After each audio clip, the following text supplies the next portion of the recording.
Hi and welcome back to the Gemhawks YouTube channel. I hope you're having a beautiful day and that 2023 has started off with a bang for you. I think we all know how much I love working with tiaras and crowns. I was recently lucky enough to go down to the Victoria and Albert Museum in London, and one of the tiaras in their incredible jewellery collection really stuck with me. My husband bought me a book of all of the pieces that are available to see at the V&A, and inside it I was reminded how much I loved this Cartier Tiara from 1903. Now, it was created for the Duchess of Manchester, and I'm going to show you a still image of that piece, and then we're going to work together to create this Cartier inspired heart design.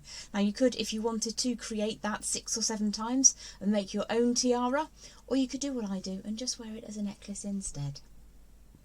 This astounding tiara was created in 1903 by Cartier of Paris for Consuelo, the Duchess of Manchester. It contains more than 1,500 diamonds, most of which were actually supplied by the Duchess herself. I adore the swirls and what's known as a flaming heart design, and what we're looking to create today is a piece that's reminiscent and most definitely inspired by this gorgeous tiara. So in terms of wire and tools for today's tutorial to create this interlocking heart inspired by that beautiful Cartier tiara, we have got a basic selection. I've got some semi-flush cutters, I've got a 6-step bail maker, which is optional. I have a rather large marker pen, which is obviously optional, but it makes a slightly smaller hole than the end of my ring mandrel. So whatever round forms you have will work beautifully. I have my chain nose pliers, which are bent chain nose, and I also have a set of basic round nose pliers. I also, in contradiction to my usual terms, I'm actually bringing a ruler because I will want to make sure that there's certain symmetry to this. Now, what you may notice with the Cartier inspired heart is that there are loops aplenty. In the original design, you may have noticed that there are swags hanging down with further diamonds. Now, obviously, I'm not going to be hanging any 6 or 7mm diamonds off my design because I don't have any, frankly. What I do have are some 2mm round faceted crystal beads. These are really, really pretty and very, very useful for adding just a little bit of sparkle. In terms of wire, I've got some 1mm, which is 18 gauge, and some 0.4mm, which is 26 gauge. I'm also going to be using either a ring mandrel or, in my case, a handy torch which I had around on my desk to create a slightly larger form. Now, you can do that with a ring mandrel.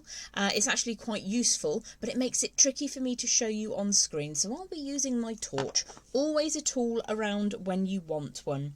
So the first thing we're going to do is to create with our 2 10-inch lengths, and this is a medium temper silver plated copper in 18 gauge, which is equivalent to 1mm. So we're going to be creating, to begin with, the 2 interlocking heart shapes, and I will take you through these, but I just want you to have a look at what we're doing. So the smaller loop at the bottom is the outside heart. The larger loop at the bottom is the inside heart, and those will interlock a little bit later on. So let's start by creating the smaller loop down at the bottom, and you will want your wire to be nice and smooth. One of the reasons I love working in my favourite wire, which is raw copper, is that it's super fluid. This is just a little bit stronger, and therefore I'm going to make sure that it is super warm before we get going. So we're creating the smaller of 2 loops in the dead centre of this 10-inch length of the wire, and I'm going to use step number 5 on my Beadalon 6-step bail makers, and we're looking for that to happen in the centre of the piece. Now, because we are working with symmetry, I'm just going to grab my ruler. Again, this is around about 10 inches, and I want that loop to occur at the halfway point. So it doesn't matter if it's slightly off, we're just going to rotate those over until they cross, and we get a lovely smooth loop down in the bottom of that length of wire. So that's the larger of my 2 loops. Yeah, it is the larger of my 2 loops as it happens. I'd meant that to be the smaller one, but it seems to be a little bit larger than I had anticipated. So I can open that out, and I'm going to just pop the marker pen in and just make that slightly larger. Sometimes mistakes happen, and there's usually a way that you can rectify it. So I'm just going to cross those 2 wires over on the marker pen, and that loop is just over 10 millimeters, 10 millimeters across. So that's a little bit larger than even the largest piece on my bail makers. So that's the loop number 1 with the larger hole at the base. Let's pop that up for a second, and then we're going to make a smaller loop which is going to sit inside this one. Now, one thing to draw your attention to at this stage is the wire has swooped around, and then the right hand side, leaping away on the right there, goes over the top. Now, it doesn't matter if one is to the right and one is to the left when you're designing it, but you will want both of your wires to move in the same way. So for me, I'm right-handed. I tend to have those wires swooping over in that direction anyway. But if you tend to be a bit random with how you're wrapping those wires around a circular form, then you will need to just pay attention to make sure that they both move in the same direction. And I'll show you for why in just a second. Let's choose perhaps number 4 on the bail makers. Pop that into position. Again, it needs to be halfway along.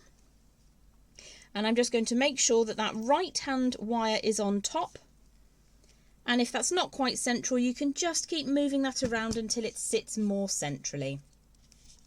So as long as they're both having the same top wire, so the one that goes over to the right is on top of that crossover point. The reason they need to be the same direction is that in a little while we're going to interlock these 2 hearts. So if I just push that into position and get them to interlock as they will later, you'll see that the 2 wires going over to the right need to sit side by side. And if you've got one with the right hand one on top and one with the left hand one on top, they won't interlock neatly. So at this stage, that's really all you need to focus on. Really super simple at this point. Let's just give that a nice smooth through to make it super warm and pliable, ready for the next stage. So it all sounds a bit like gobbledygook right now, but there is a reason for it. Let me show you some staged pieces that I made earlier on, just to give you an idea of the whys and the wherefores of the next step. So you can see on these 2 hearts, these are interlocking hearts. Let me just lift them slightly closer to the camera. These actually have the left-hand wire over the top, but they're both the same, so whichever works for you is absolutely fine, as long as they're both the same. So this is what we're going to create today. So the one which has the larger loop down at the base becomes the smaller heart. Pop that up there. And the one with the smaller loop becomes the larger heart. Now you may notice that I've given these a little bit of a hammering, and that's just so that I can handle them more easily on camera. In this piece, they're not hammered at all.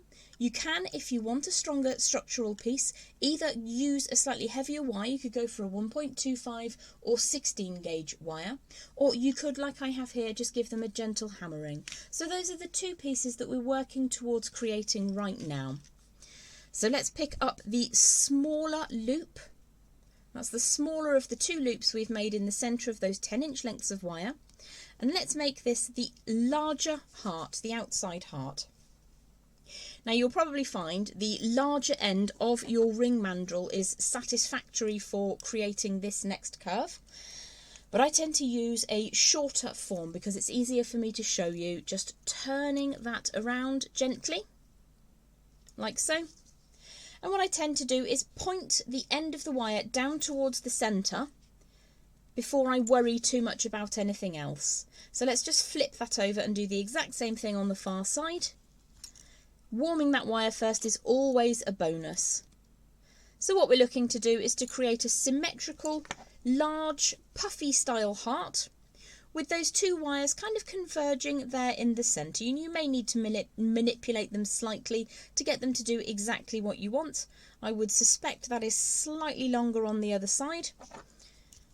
So just take yourself a second and make sure that you're happy with the symmetry of that heart. What we're going to do then is trim these ends so that they are indeed the same. We're just going to take a little amount off the end and make sure that goes in the scrap pot where it can't hurt you or your cats or dogs or children, or I don't know, whatever you have running around the place. Maybe you've got a pet armadillo, I don't know. So what we're going to do now is to create these loops. Now for the larger of the two hearts, the larger of the hearts, smaller loop again. So we're going for teeny tiny little loops on the end here. And as I mentioned earlier, you can use these to hang a swag of stones if you desire. Some glittery beads, or like my design, keeping it simple, nothing at all. You have the option to completely go mad and create yourself a tiara in this style, or you can create yourself a really pretty little necklace. You can downsize, upsize. All the world is your option if you follow the logic.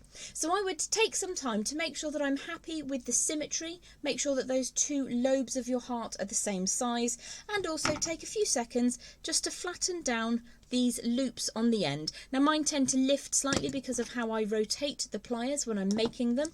So I would just want to make sure that they are flat, that everything apart from that crossover point is 2D. So we've done our first outer heart, so let's just pop that there for now. What we need to do now is take the larger loop wire that we created earlier on.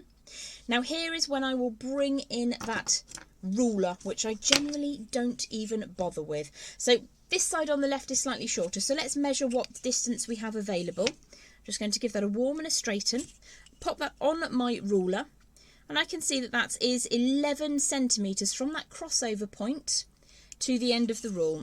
So I'm going to trim the other side so that it is the same. Oh my gosh, would you believe it? That's actually the same. Could you absolutely believe it? I never get that right. So these are actually dead centre. I'm quite happy with that, and frankly quite surprised. So what we're going to do now is to create the larger looped piece, which has got these open spirals which sit up here at the top of the design. So what I need to do is make sure that my wire is really quite warm. I'm pinching very firmly with my non-dominant hand, and I'm just going to give that a smooth and a warm through. So we're going to start with an open spiral, a little bit way down from the end of my basic round nose pliers. I'm going to make sure that that wire end touches the inside of that swirly effect that we're creating. So again, that was off at a slight angle. I'm just going to straighten that up before I start bringing that around in an open spiral. So you could make this as spirally as you like. You could have just a couple of passes of wire. With this design, what we're looking for is a symmetry, if possible. Not asymmetry, but a symmetry of the design. So if you take your time and put lots of good intention into the wire, so I'm being very, very tense with my non-dominant hand to make sure that I'm supporting the whole design. And in that way, I'm trying to create quite a replicatable spiral. So it could get slightly wider between the passes of wire if you like, as long as you think you can replicate it on the other side. I think I've probably taken that a little bit small, so if that happens to you, what you can do is just open that out slightly and then manually adjust it. So let's hold that up to our other piece. Now for the moment, I'm just going to lay that over the top. See, those two heart forms are quite different, and what I'm looking for is a gap that starts about halfway up from the nexus point to the top of the lobe. This distance I will want to be a crystal width apart, so I can either bring that outer heart shape in to match, which I think is probably what I'm going to do in this instance, like so.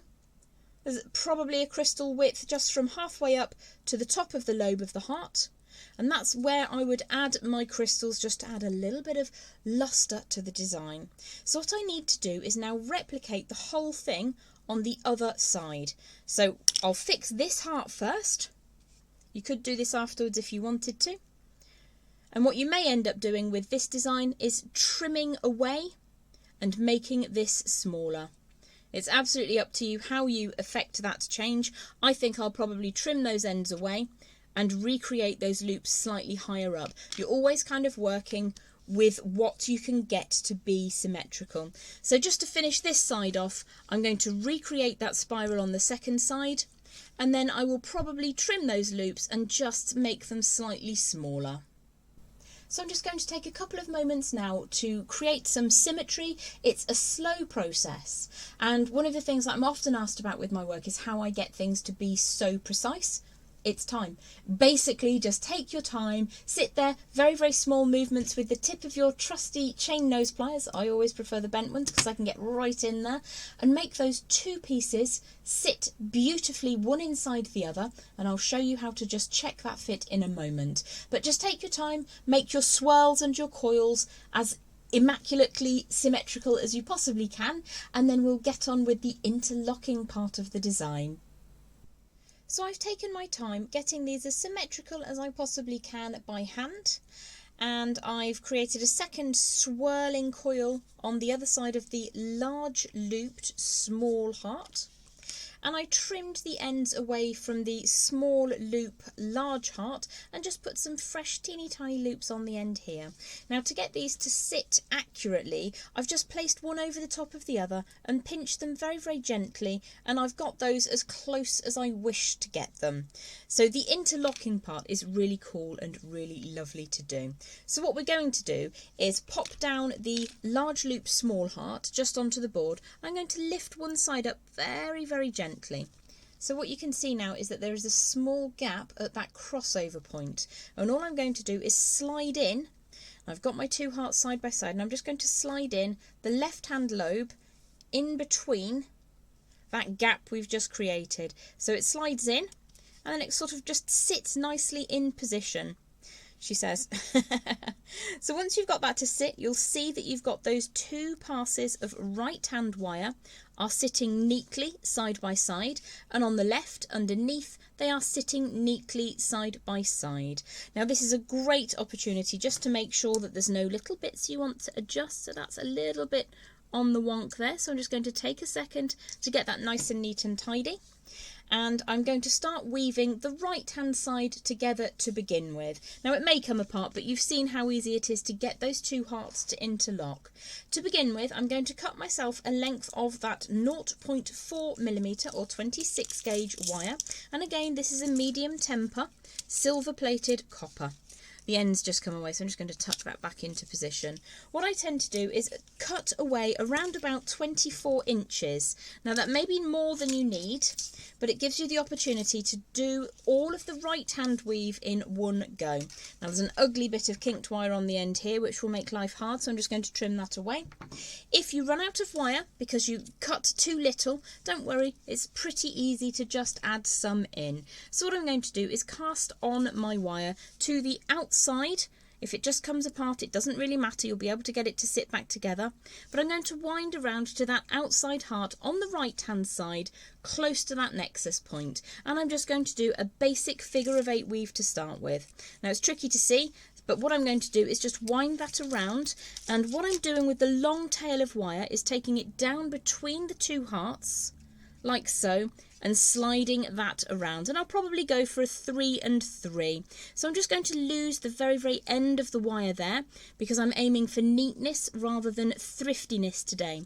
So what I want to happen is for that tail of wire to be cut in a way that the very end section sits between the two hearts. If I fold that back over, we're just going to tidy that end really neatly and make sure that we've got a good sharp end which has been smoothed down, so there's no sharp ends rather. Make sure that's nice and neat and tidy, and we're just going to do a figure of 8 weave. So I've got 3 wraps on the outside heart, so I'm going to draw the wire down in between the two hearts, push it neatly down to the base at that nexus point where everything crosses over, and then I'm going to draw the wire up the centre and wrap 3 times around the wire of the inner heart. So this is the basic figure of 8 weave. It's basic until you get it caught in that little bit of the heart. So back down between them and then up the very centre until I've got 3 wraps on the inside heart. Now I might just blow this up slightly, or I'll bring it up towards the camera for a second. So I've got 3 wraps on one side, and then I'm switching direction. Bring that wire down between the two hearts and then back underneath the outside heart. So if I tighten that up slightly, we're now going to wrap 3 times around that outside heart. 1 and 2 and 3. The wire going down the centre, push those little wraps up together, and you'll see that we're starting to get the interlocking nature. So if I then bring the wire up the centre and wrap 3 times around that inner heart. Now this will all flop around for the time being. I haven't hammered this because I wanted you to see the 2 options, what they look like. So that's 3 times around the inner heart and then sweeping that wire back down inside. So I'm just going to tighten up those coils to make sure that they're neat and tidy. And I'm going to continue to do this same weave until I'm about halfway up the distance between the nexus point and the top of the lobe. So as you begin the weaving process from that nexus point at the base where the 2 hearts interlock until you're halfway up between that point and the top lobe, you may find that you will need to make fine adjustments to the shape and form of your heart. Don't worry about it, because by the time we've finished weaving and adding those crystals, if you wish to, everything will sit really neatly together. So I am beginning to allow the wire to just gently come apart ever so slightly so that I can start to fit my first crystal in. And if you head back down to the board with me now, I'll show you how you can sit those crystals into the design. So as I mentioned, you can see that the heart starts to slightly come out of true as you're beginning to weave. Once we start putting the second weave on the other side, this will all come good and you will continue to need to make tiny adjustments. If you chose to hammer your forms, you are still able to make these adjustments. It pays to hammer lightly rather than to absolutely smash it flat, but you still will be able to make those small adjustments as we go.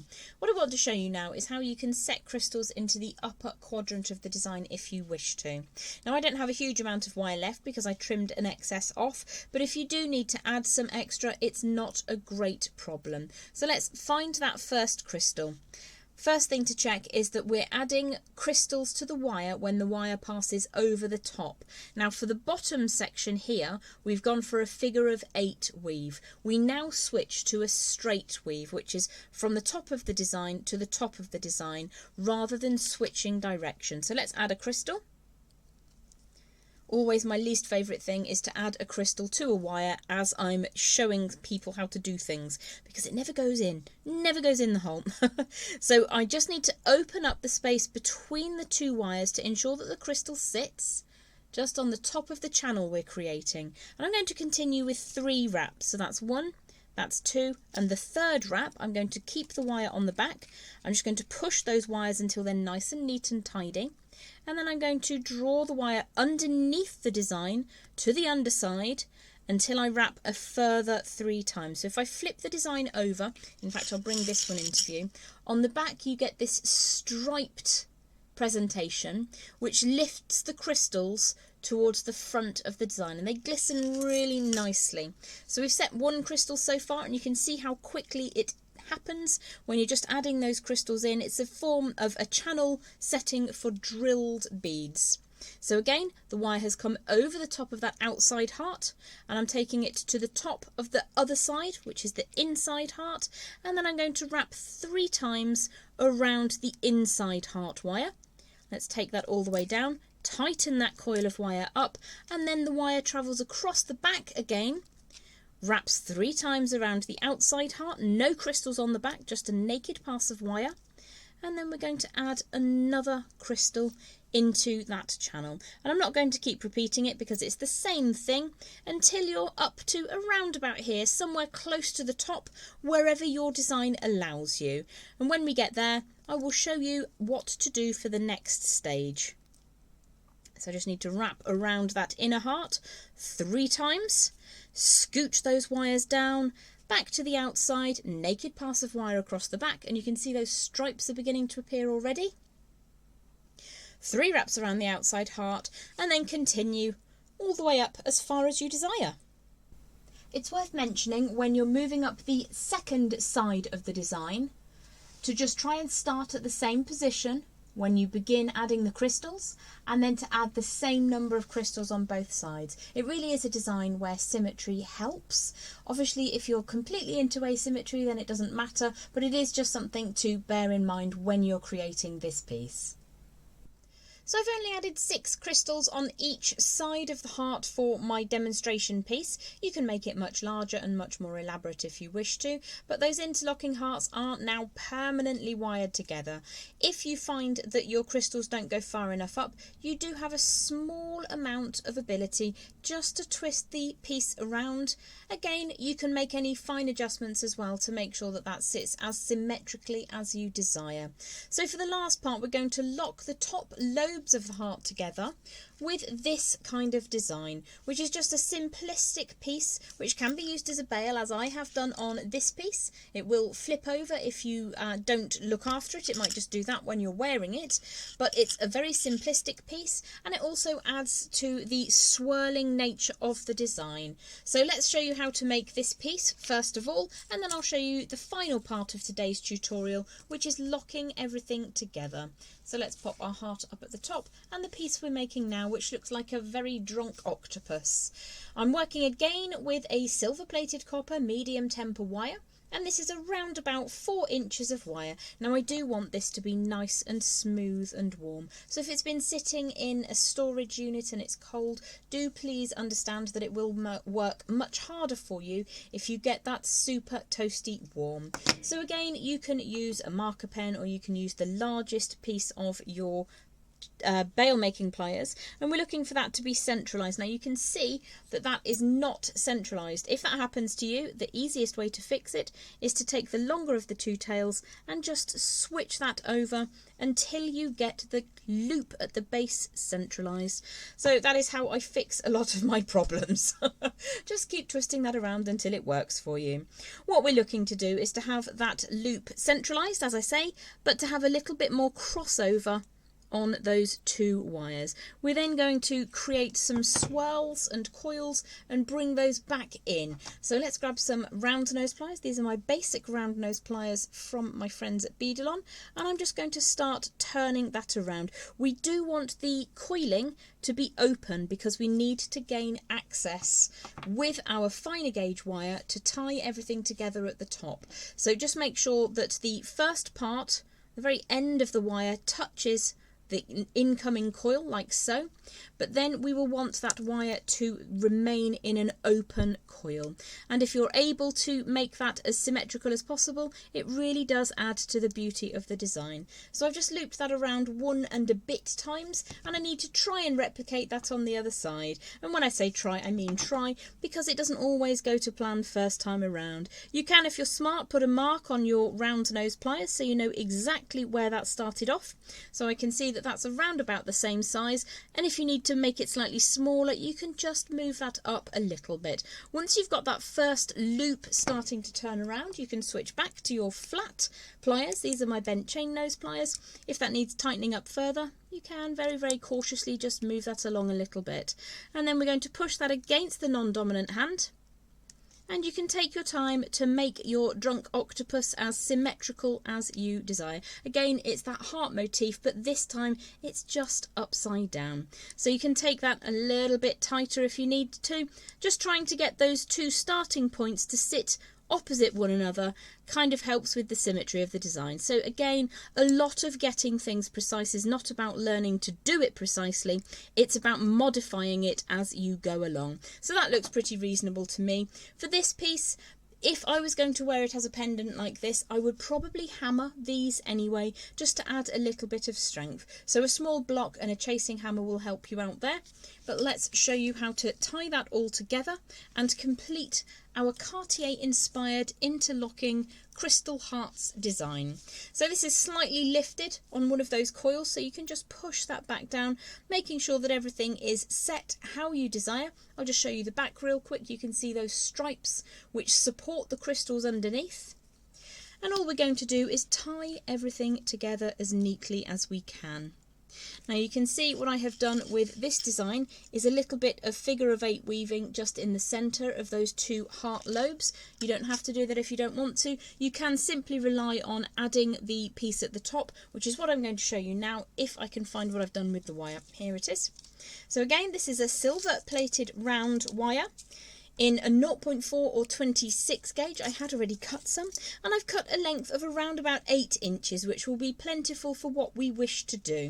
If you want to tie these two sides together, and you could choose to continue your motif of the 3 and 3. I think I did 5 and 5 on the centre of this one, but you could indeed make sure that you just think about how many you want to wrap around before you get anywhere. What I'm going to do, actually, is start a couple of inches from one end, and I'm just going to wrap around this section, which is one of the larger hearts with that hanging loop, and I'm going to wrap 3 times around the one side. Let's get that third loop just over the top. I'm going to make that coil nice and neat with my bent chain nose pliers, and then I'm going to do a little bit of figure of 8 weaving, and because I've started a couple of inches from the end, what I can now do is just raise the wire up and loop around the opposite side of that large heart, the larger of the 2 interlocking hearts. Wrap 3 times. This is where you ruin your nails, if you're me at least. So the wire's coming down the centre, and then we're doing that opposing basket weave, or 3 and 3 weave. 1 and 2 and 3. The third one missed, so I'm just taking the loop of the wire up and over. Just makes it slightly less stressful on that lighter gauge wire. So I would continue that along and just do a little bit further, leaving with an open weave, and then I'll flip it over and move in the opposite direction. Now, to make your life easier on this side, what you can do is push the leading edge down between the outer heart and the inner heart, pull that back around, and just do a 3 and 3 weave in reverse. So I'm going to push that through, pull the remainder of the wire all the way through. I've got one more wrap I need to do on this side, so push through, pull that all the way back up, tighten the weave, and then we're going to switch to the opposite direction. And we're going to use the same technique here. If I put my hand underneath, pushing the leading edge of the wire through, and then I'm going to wrap 3 times around this side. So it is that basic 3 and 3 weave. It's just if you start a little bit away from the end of your wire, you can move in both directions at the tightest point, which is the trickiest part. So let's just carry this on for a hot minute until we get a little bit further up to the top. You can, if you want to, later on infill the remainder of this gap with more crystals. I just wanted to show you the nuts and bolts of the design. You can embellish it exactly how much you desire. So you can fill this in with your 3 and 3 weave as much or as little as you like.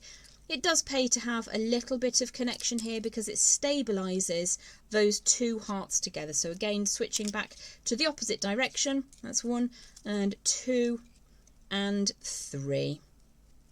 So I don't want to spend all day doing this, but what you would then do when you get up to the top is you would wire these 2 sections together, making sure that you're happy with the symmetry of your drunk octopus. I actually think the drunk octopus is a little bit large for the size of heart that I've made. So what I will probably do in a moment is just make a slightly smaller variation of this and tie it on at the top.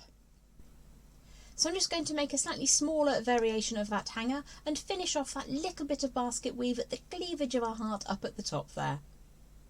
So I've remade a slightly smaller variation of my first design for up at the top here. And I've got a little tail of wire left over from when I've woven the 2 lobes of the heart together, that little cleavage section just there. So what I'm going to do now is tie these 2 pieces together, and that has 2 points of attachment just on the top of one side and on the top of the other side. So because my finer gauge wire is coming from underneath the heart, I'm just going to post the tail of that wire up inside the bottom of the one side of our little octopus hanger. Now this does have a bit of a habit of slipping and sliding around, but by the time you add the second side, it all gets captured quite nicely. Now you can do a 3 and 3 if you prefer to here, but I quite like the clean lines of just wrapping the 2 sections together. However, because we have lots of 3 and 3 basket weave everywhere else, you do have that opportunity.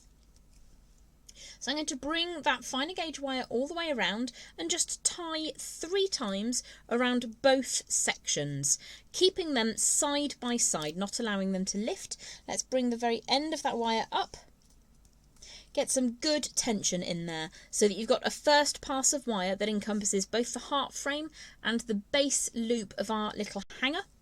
So I'm going to take that wire through again, and you'll notice I try not to overhandle the fine wire. You don't want it to become weak before its time. So let's bring that last little coil around, making sure that those stripes of wire are side by side and you keep those two pieces together side by side. So let's push that last piece through and just bring that up. And what I'm going to do now is choose whether I wanted to do some 3 and 3 weave between these two sections, or if I simply want to finish off with 3 rotations, 1, 2 and 3 around the main outer heart. Now you do have the opportunity, because we've got a little tail of wire here, you could continue to add further embellishment with some leftover crystals. If you just wanted to fill that little end bit in, you've got enough wire to do so. Then you will need to add on wire on this side, so you could start by adding on 2 or 3 crystals to infill and finish up by tying those 2 pieces of wire together. And you can just gently rotate that attachment point around if you need to get it to sit symmetrically. And that is how you create your twin heart Cartier inspired Interlocking Hearts design. Quite a mouthful, but I really enjoyed coming up with this one, and I love the original tiara that Consuelo Montagu, the Duchess of Manchester, wore in 1903. If you have the opportunity to pop down to the V&A, please do. It's an absolute delight.